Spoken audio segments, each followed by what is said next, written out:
So it's going to be intense fighting in Rafah. This is not going to be small skirmishes. This will look like a war. It will feel like a war. It will very likely engage the air power of the Israeli Air Force. It certainly will engage the power and firepower of the Israeli artillery, and of course the Israeli infantry and the Israeli special forces.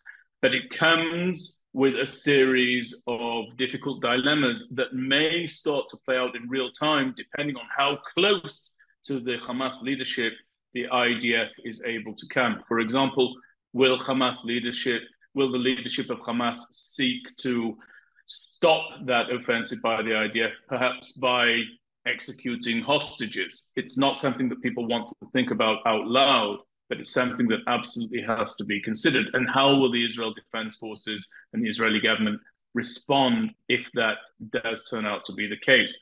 We've recently seen the release of surviving hostages inside the Gaza Strip on video. We've seen them released by Hamas for their propaganda aims. Those have been very jarring to the Israeli home front, although I can tell you the overarching result of those videos has been not to deter Israel from moving forward inside the Gaza Strip, but rather to encourage the Israeli people behind the idea that our hostages are still alive and therefore must be rescued and released from the clutches of Hamas.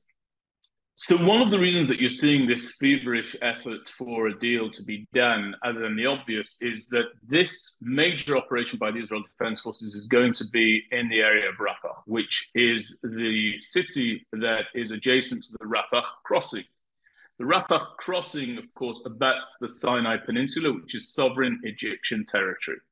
Egypt has a very, very deep concern behind the idea that the Gazan population will be moved from the area of Rafah into the Sinai Peninsula, which is something that the Egyptians want to avoid.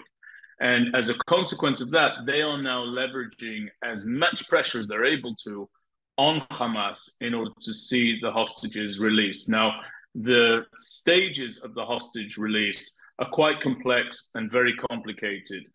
Israel, in a previous round, was seeking to have 40 hostages released. It's now reduced that number to 33.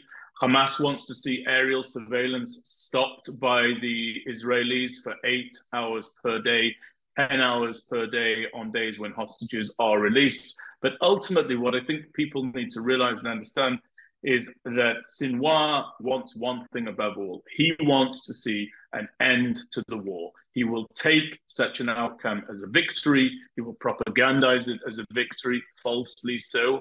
And he will express, by way of that, that jihadism has survived. It can survive any onslaught by any enemy, certainly any Western enemy, certainly the Zionist enemy, as he would term it.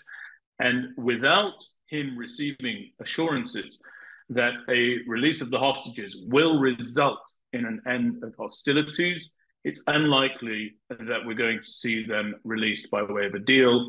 Much more likely is that there will have to be some sort of military resolution to this crisis. What that resolution will look like precisely is unknown, obviously.